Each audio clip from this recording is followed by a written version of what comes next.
기도함으로 1월 우리 8일 수요일 새벽기도 인도 받겠습니다. 하나님 감사합니다. 오늘도 주의 말씀을 통하여서 하루를 시작하게 하심을 감사드립니다. 하나님 말씀이 내 생각, 마음, 영혼에 풍성히 담기며 말씀이 나를 인도하는 응답받는 하루가 되게 하여 주옵소서. 예수 그리스도 이름으로 기도드립니다. 아멘. 자, 오늘은 마태복음 7장, 8장, 9장 이렇게 읽겠습니다. 자, 마태복음 7장은 마태복음 6장에 이어서 예수님이 가르쳐준 새로운 교훈에 관련된 부분입니다. 자, 마태복음 7장 1절에서 우리 5절까지는 비판에 관한 내용이죠. 자, 읽어보겠습니다. 비판을 받지 아니하려거든 비판하지 말라. 너희가 비판하는 그 비판으로 너희가 비판을 받을 것이요 너희가 헤아리는 그 헤아림으로 너희가 헤아림을 받을 것이니라.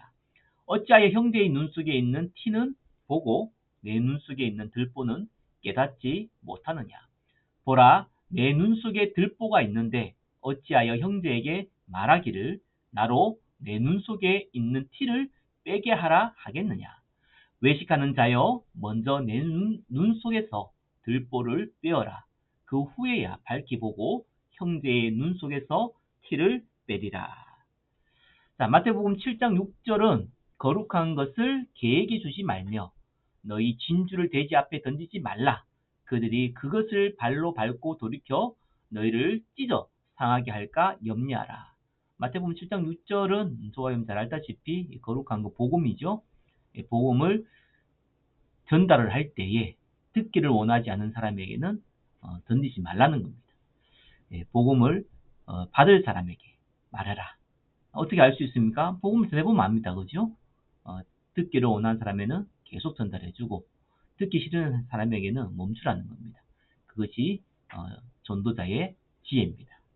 자, 마태복음 7장 7절에서 12절은 기도에 관한 겁니다. 구하라, 찾으라, 두드리라 그 내용입니다. 7절 읽겠습니다. 구하라, 그리하면 너희에게 주실 것이요. 찾으라, 그리하면 찾아낼 것이요. 문을 두드리라, 그리하면 너희에게 열릴 것이니 구하는 이마다 받을 것이요. 찾는 이는 찾아낼 것이요. 두드리는 이에게는 열릴 것이니라. 너희 중에 누가 아들을 떡을 달라 하는데 돌을 주며 생선을 달라 하는데 뱀을 줄 사람이 있겠느냐. 너희가 악한 자라도 좋은 것으로 자식에게 줄 알거든. 하물며 하늘에 계신 너희 아버지께서 구하는 자에게 좋은 것으로 주시지 않겠느냐. 자, 우리는 하나님의 언약을 붙잡고 기도하죠. 당연히 하나님께서 악한 자도 좋은 걸 주는데 저와 여러분들이 하나님의 계획을 붙잡고 기도하는데 응답을 주지 않겠냐라는 얘기입니다. 그러면서 12절에 이렇게 얘기합니다. 그러므로 무엇이든지 남에게 대접을 받고자 하는 대로 너희도 남을 대접하라. 이것이 율법이요 선지자니라. 자, 이것이 율법이요 선지자니라. 이 말은 이것이 성경이라는 겁니다. 성경의 주제다. 성경의 핵심이다. 이런 의미입니다. 자, 하나님께서 내가 필요한 응답을 나에게 주기를 우리는 간절히 원하듯이 남에게도 필요한 것을 내가 적극적으로 도와주라는 겁니다. 그래서 복음 들을 수 있도록 도우라는 얘기입니다. 자, 마태복음 7장 우리 13절에서 14절은 좁은 문이죠. 좁은 문으로 들어가라. 멸망으로 인도하는 문은 크고 그 길이 넓어 그리로 들어가는 자가 많고 생명으로 인도하는 문은 좁고 길이 협착하여 찾는 자가 적음이라. 그렇죠. 전도자의 길은 생명을 전달하는 길이기 때문에 좁고 협착하여 어렵다. 이런 말입니다. 우리가 복음 전하는 것이 가장 축복된 일임에도 불구하고 이거는 전도자, 제자들만 할 수 있는 일이다. 저와 여러분이 전도자로 부르심을 믿으시기 바랍니다. 그러면은 좁고 어렵기만이 아니죠. 생명으로 인도하기 때문에 더 큰 축복이 기다리고 있습니다. 자, 마태복음 7장 15절에서 23절 같은 경우는 열매를 통해서 그 사람을 알 수 있다. 거짓 선지자냐 아니면은 참 전도자냐. 자, 그 부분에 대해서 설명하고 있습니다. 거짓 선지자들을 삼가라. 양의 옷을 입고 너희에게 나아오나 속에는 노략질하는 일이라. 그들의 열매로 그들을 알지니 가시나무에서 포도를 또는 엉겅퀴에서 무화과를 따겠느냐. 이와 같이 좋은 나무마다 아름다운 열매를 맺고 못된 나무가 나쁜 열매를 맺나니 좋은 나무가 나쁜 열매를 맺을 수 없고 못된 나무가 아름다운 열매를 맺을 수 없느니라. 아름다운 열매를 맺지 아니하는 나무마다 찍혀 불에 던져지니라. 이러므로 그들의 열매로 그들을 알리라.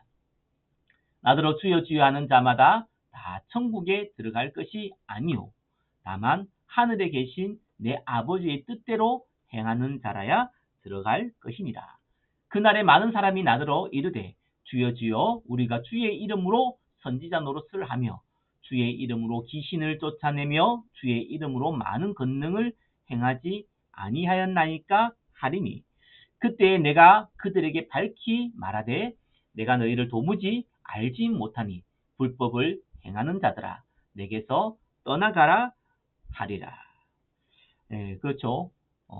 열매는 복음 전하는 그 열매, 생명의 열매를 거두게 됩니다. 그러나 가짜들, 복음을 이용해서 육신의 이익을 택하려고 하는 자들, 생명 없는 자들, 그들은 주의 이름으로 주의 일을 하는 것 같지만 결국은 이 복음 가진 사기꾼, 성령 가진 사기꾼이다라고 얘기하고 있습니다. 마태복음 7장 24절에서 27절은 우리가 말씀을 듣기만 하지 않고 그거를 실천하는 자가 지혜로운 사람이다 라는 내용입니다. 24절 그러므로 누구든지 나의 이 말을 듣고 행하는 자는 그 집을 반석 위에 지은 지혜로운 사람 같으리니 비가 내리고 창수가 나고 바람이 불어 그 집에 부딪히되 무너지지 아니하나니 이는 주추를 반석 위에 놓은 까닭이요 나의 이 말을 듣고 행하지 아니한 자는 그 집을 모래 위에 지은 어리석은 사람 같으리니 비가 내리고 창수가 나고 바람이 불어 그 집에 부딪히매 무너져 그 무너짐이 심하니라.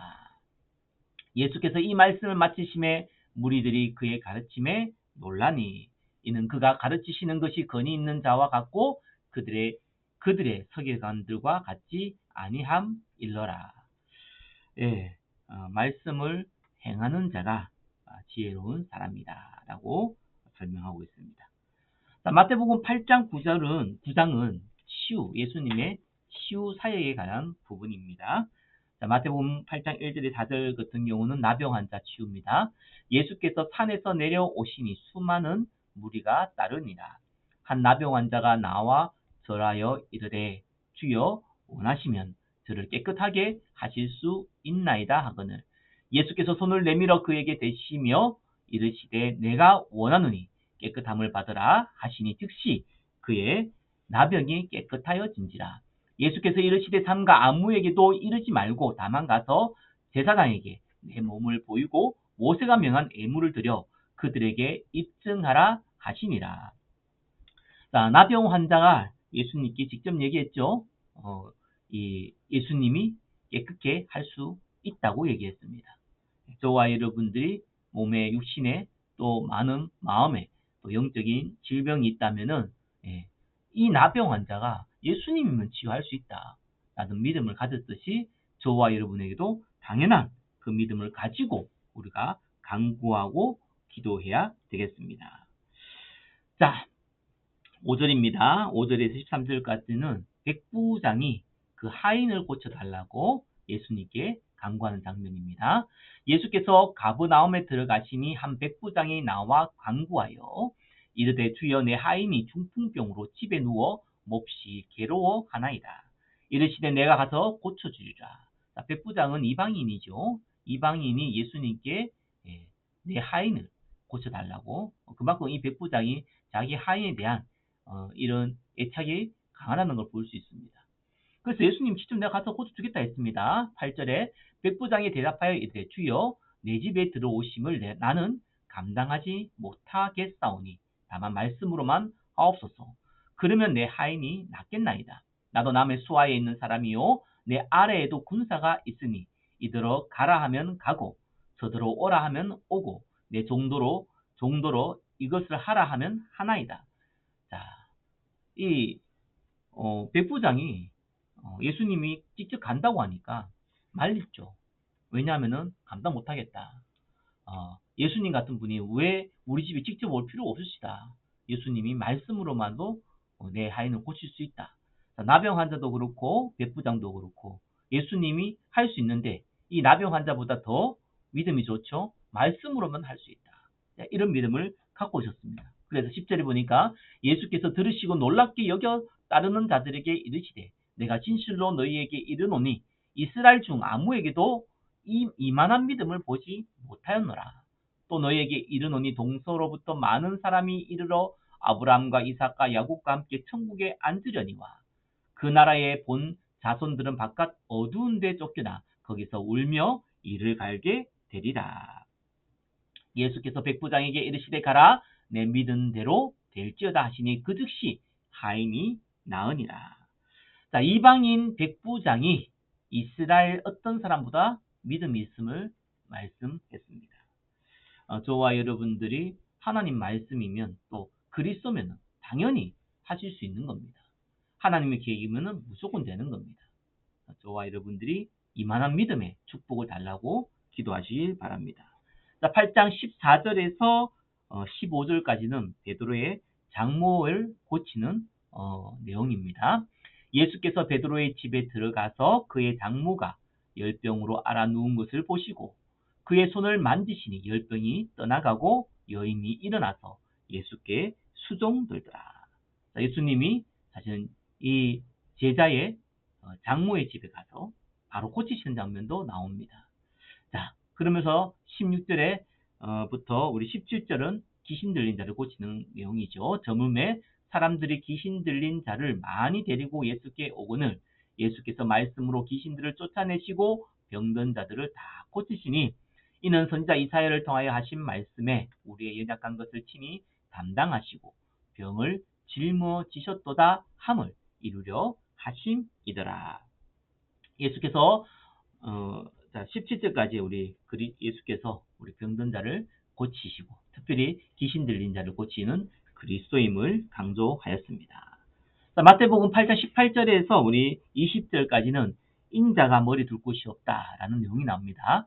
예수께서 무리가 자기를 애워싸는 것을 보시고 건너편으로 가기를 명하시니라.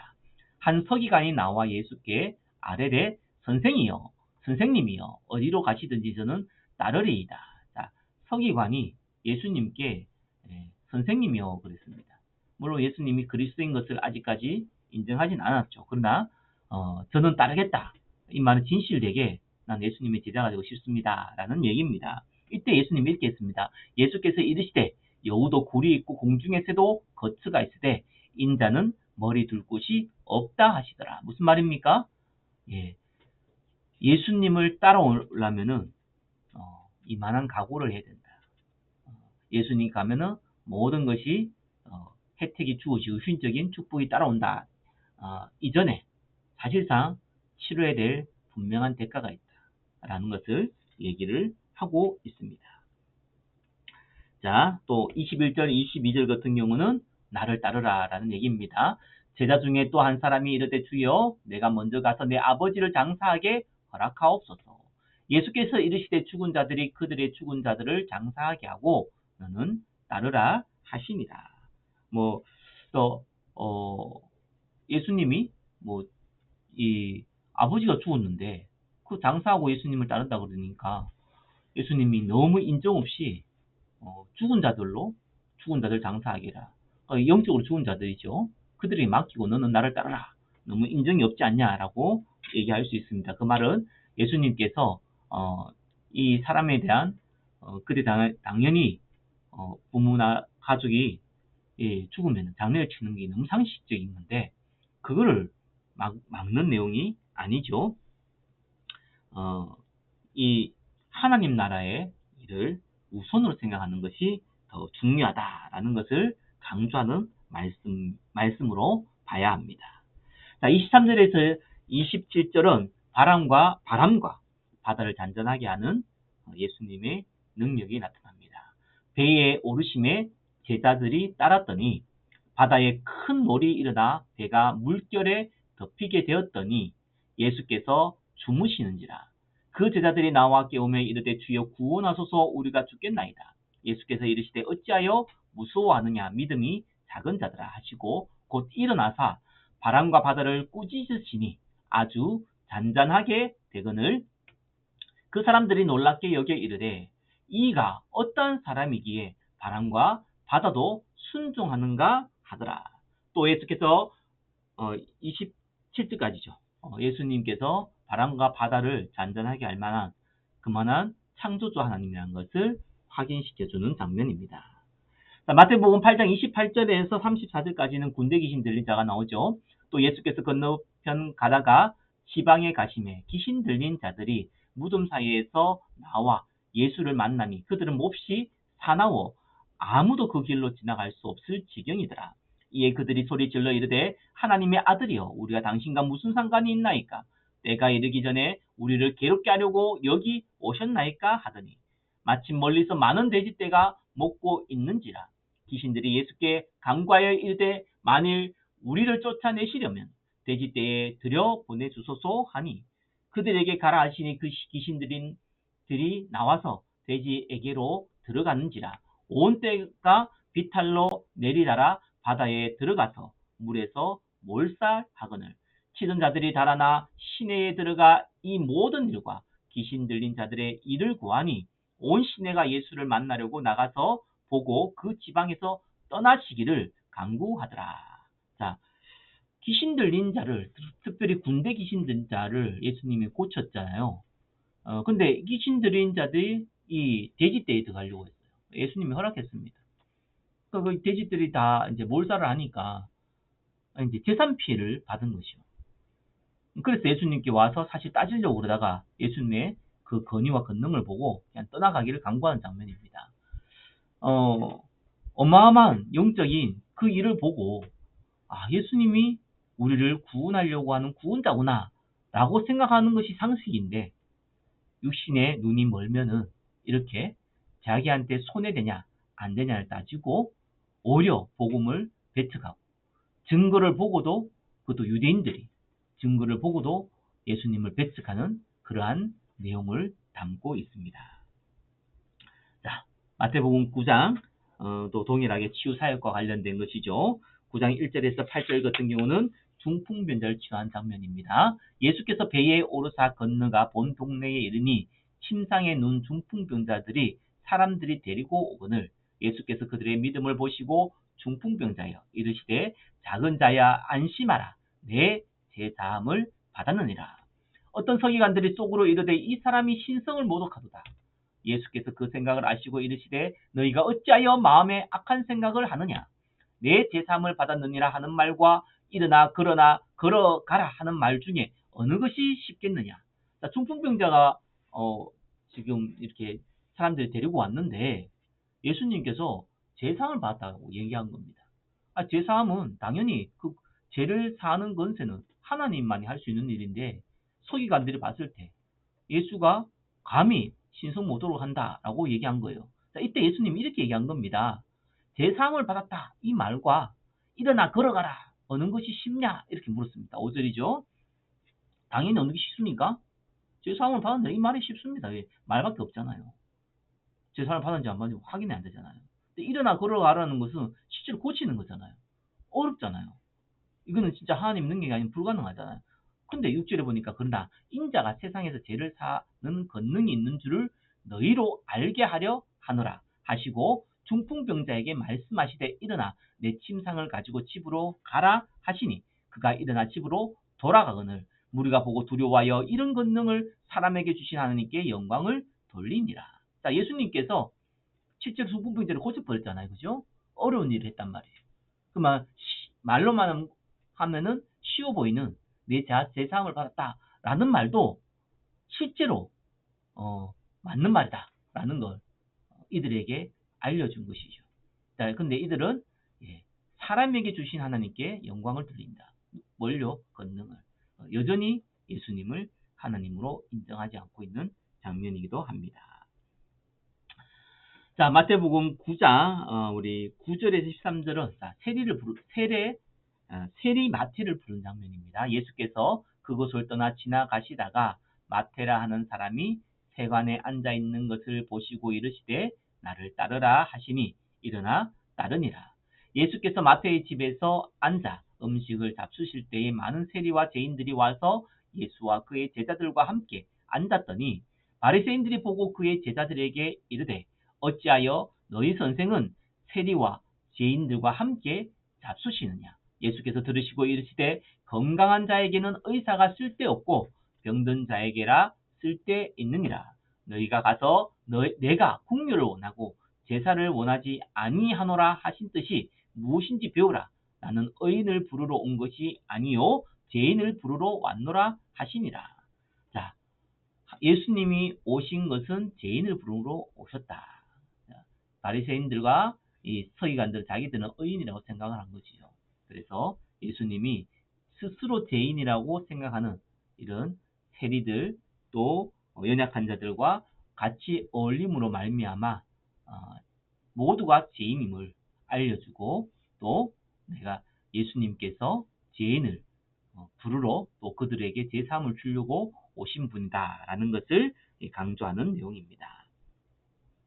자, 마태복음 9장 14절에서 17절은 금식에 관한 내용입니다. 그때 요한의 제자들이 예수께 나와 이르되 우리와 바리새인들은 금식하는데 어찌하여 당신의 제자들은 금식하지 아니하나이까.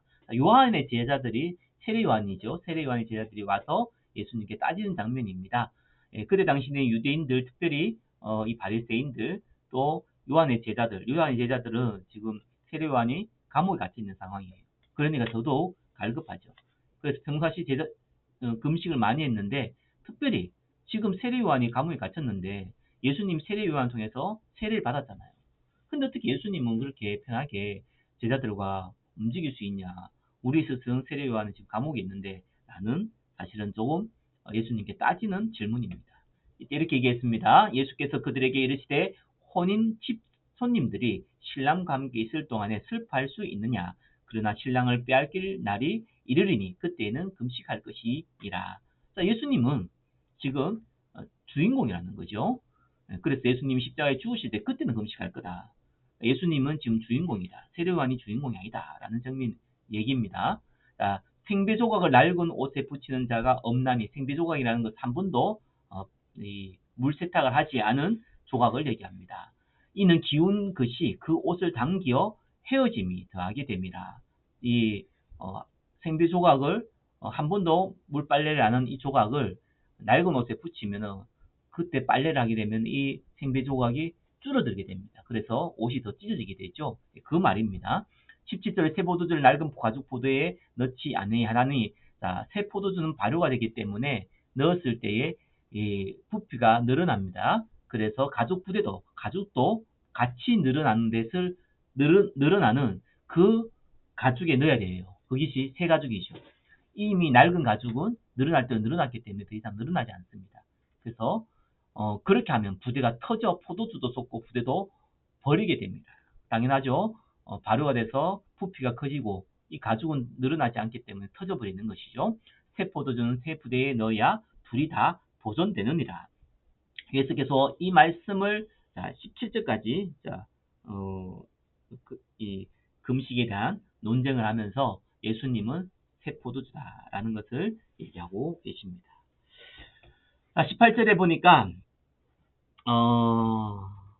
26절까지 한 관리의 딸과 혈루증 간 여인을 고치는 장면입니다. 18절에 이 말씀을 하실 때에 한 관리가 와서 절하며 이르되 내 딸이 방금 죽었사오나 오셔서 그 몸에 손을 얹어 주소서 그러면 살아나겠나이다 하니. 자, 관리의 딸이 죽었지만 이제 방금 죽었단 말이에요. 그렇기 때문에 예수님이 지금 급하게 오시면 살아날 수 있다라는 그런 내용입니다. 그만한 믿음이 있었다는 거죠. 19절에 보니까 예수께서 일어나 따라가심에 제자들로 가더니 이때 누굴 만나니까 12해 동안이나 혈루증으로 앓는 여자가 예수의 뒤로 와서 그 겉옷가를 만지니 이는 제 마음에 그 겉옷만 만져도 구원을 받겠다 함이라. 혈루증 걸린 여인도 믿음이 대단하죠. 예수님을 옷까지만 맞아도 구원을 받겠다. 육신의 고침을 받겠다는 얘기입니다. 이거는 그렇게 생각을 한 거죠. 22절에 예수께서도 이렇게 그를 보시며 이르시되 딸아 안심하라 내 믿음이 너를 구원하였다 하시니 여자가 그 즉시 구원을 받으니라. 자, 이 구원은 육신적인 부분도 되고 또 영적인 부분도 동시에 됩니다. 예수님 하신 말씀이라. 자, 23절 예수께서 그 관리의 집에 가사 피리 부는 자들과 떠드는 무리를 보시고, 자, 아무래도 이 혈류증 걸린 여인을 고치다 보니까 좀 시간이 지체되고 갔죠. 이미 이 장사치르고 하기 위해서 사람들이 모여들었다는 얘기입니다. 이르시되 물러가라 이 소녀가 죽은 것이 아니라 잔다 하시니 그들이 비웃더라. 당연히 죽었는데 이 사람들이 뭐 장사 치르는 것이 한두 번이겠어요? 당연히 죽었는데 예수님이 잔다고 하니까 비웃었다 이 말이죠. 무리를 내보낸 후에 예수께서 들어가서 소녀의 손을 잡으심에 일어나는지라. 예수님이 죽은 자도 살리는 장면이 나온 것이죠. 자, 그 소문이 온 땅에 퍼지니라. 자, 마태복음 9장 27절 31절은 맹인들의 눈을 고치는 장면입니다. 예수께서 거기에서 떠나가실새 두 맹인이 따라오며 소리질러 이르되 다윗의 자손이여 우리를 불쌍히 여기소서 하더니 예수께서 집에 들어가심에 맹인들이 그에게 나아오거늘 예수께서 이르시되 내가 능히 이 일을 할 줄 믿느냐 대답하되 주여 그러하오이다 하니, 자, 이 맹인들도 예수님이 만나면 예수님이 치료할 것을 믿었다는 겁니다. 저와 여러분이 여기에 나오는 이 맹인들보다 믿음이 좋아야 됩니다. 이에 예수께서 그들의 눈을 만지시며 이르시되 너희 믿음대로 되라 하시니 그 눈들이 밝아진지라. 예수께서 엄히 경고하시되 삼가 아무에게도 알리지 말라 하셨으나 그들이 나가서 예수의 소문을 그 온 땅에 퍼뜨리니라 라고 나옵니다.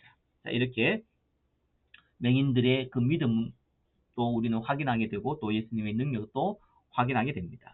마태복음 9장 32절에서 또 우리 34절까지는 귀신 들려 말 못하는 사람에 대한 얘기가 나옵니다. 그들이 나갈 때에 귀신 들려 말 못하는 사람을 예수께 데려오니, 자, 육신의 장애가 있어서 말 못하는 사람이 아니라 여기는 귀신 들려서 말 못하는 사람이 나옵니다. 말 못하는 사람들이 다 귀신 들렸다는 얘기가 아니죠. 귀신 들려서 말 못하는 사람도 있음을 보여줍니다. 귀신이 쫓겨나고 말 못하는 사람이 말하거늘 무리가 놀랍게 여겨 이르되 이스라엘 가운데 이런 일을 본 적이 없다 하되 바리새인들이 이르되 그가 귀신의 왕을 의지하여 귀신을 쫓아낸다 하더라.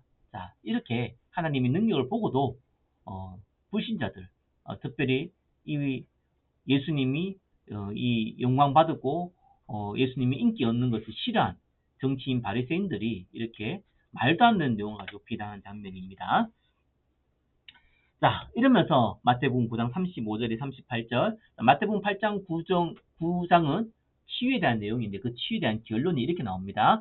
예수께서 모든 도시와 마을에 두루 다니시니 그들의 회당에서 가르치시며 천국 복음을 전파하시며 모든 병과 모든 약한 것을 고치시니라. 무리를 보시고 불쌍히 여기시니 이는 그들이 목자 없는 양과 같이 고생하며 기진함이라. 이에 제자들에게 이르시되 추수할 것은 많되 일꾼이 적으니 그러므로 추수하는 주인에게 청하여 추수할 일꾼들을 보내주소서 하라 하심이라. 자, 치유의 결론은 뭡니까?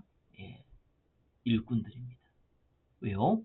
일꾼들도 동일하게 예수님의 제자로서 병든 자를 치유하는 그러한 일을 할 수 있기 때문에 그렇습니다. 저와 여러분이 영육간의 병든 자를 치유하는 그러한 일꾼으로 부르심을 믿고 오늘도 말씀 붙잡고 승리하시기를 예수 그리스도 이름으로 축원합니다. 기도하겠습니다. 오늘도 하나님의 말씀이 내 생각, 마음, 영혼 가운데 담기게 하심을 감사드립니다. 오늘도 하나님 나라 임하며 오늘도 많은 영혼 살리는 전도자의 자리에 서게 하옵소서. 전도할 문을 열어 주옵소서. 예수 그리스도의 이름으로 기도드립니다. 아멘. 자, 오늘도 승리하시기를 예수 그리스도 이름으로 축원합니다.